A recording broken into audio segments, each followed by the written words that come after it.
o que acontece, a gente vai ler esse passo, que a gente vai discutir como Havruta, como a gente pode fazer nesse processo de estudo do nosso Zohar HaKodesh, que é a paraxá que nós estamos com a paraxá Tazria. E nessa paraxá a gente vai ver sobre então, a questão de nascimento e também questão de purificação. Então, aqui com o nosso querido Charme. Sadiq? Lê para a gente em English e translate for us. Quadrado ali, agora tá bom. Sí, vamos a tentar traducir eso que está en inglés. Eu não vou entender nada, así que o disclaimer para o televidente do canal do Rabino Kadosh. Aquí va, me disculpo por el portugués. Dice, por esas palabras da feiticería, ¿se fala? Feiticería que él le faló al convocar o invocar sus imágenes. Dice, dos espíritus aparecen y como settle, como se sientan, se establecen, se asentan en esas imágenes para asumir forma humana. Wow. Ellos le dicen a momentos específicos,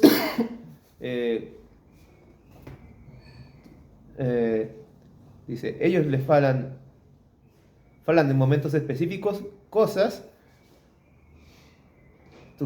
dice, para su propia... Hurt, de machucar, ¿no es? Sí, de machucar. Cosas que pueden machucar y cosas que pueden hacer bien para él.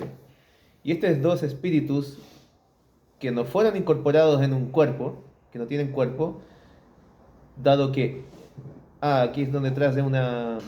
¿Cómo se dice? Do Bereshit, ¿no? Exatamente. Eso fala que como los que fueron creados ¿cómo se llama? Esquiá. Exatamente. Sí. Dice, dado que Hashem, él no tuvo tiempo para hacer para ellos cuerpos antes de santificar el Shabbat.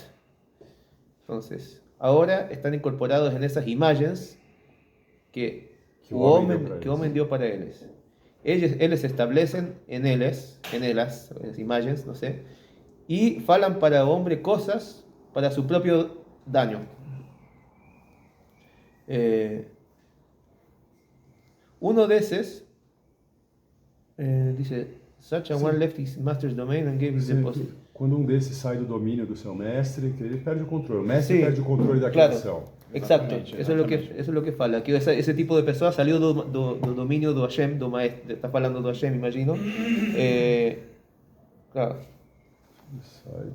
Claro, y depositó su alma, su neshama, no sé, ao lado do defilement, en portugués como se fala, como algo que se fue profanado. Exatamente. Profanado, essa palavra. É isso. Muito bom. Então, isso está muito por cima do meu nível. Algumas, digamos assim, quer trazer algumas palavras, Levi, sobre isso, sobre o que a gente quero ouvir algumas palavras. Então, muito bem. Então,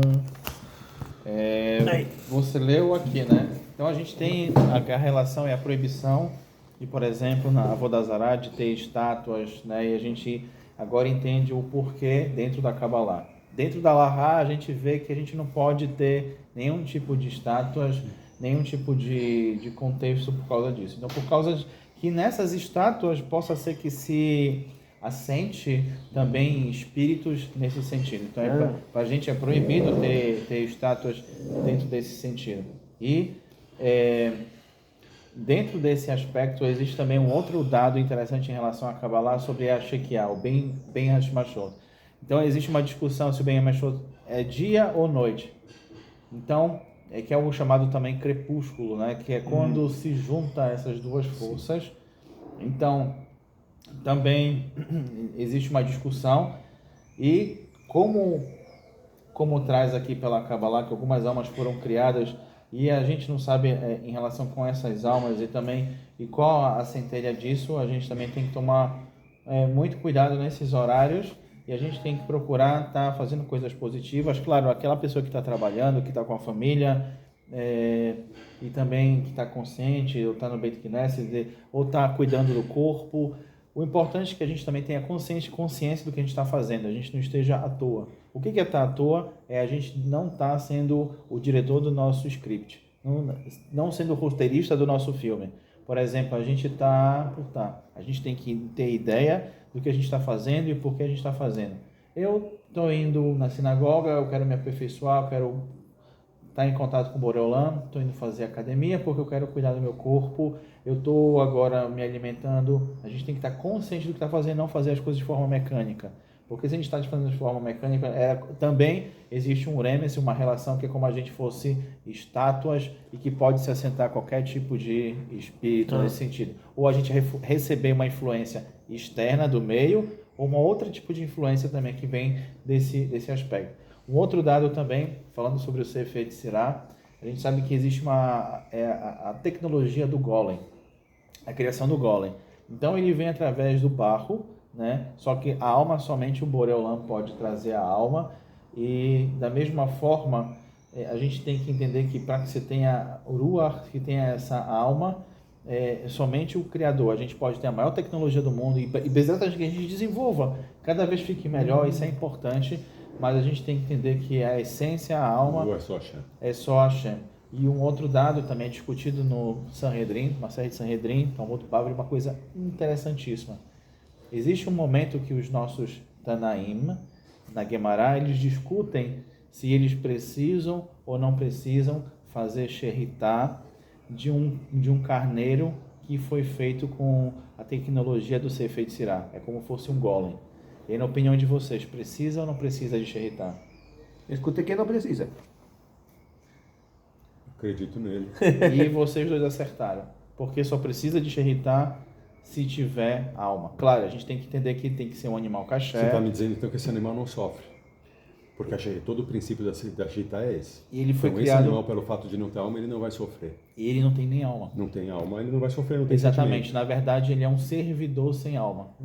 Tá. E aí a gente tem também... Mas é estranho entender que não tem alma, porque eu entendi que tudo tem, tudo bem, você não vai ter rua, mas exatamente.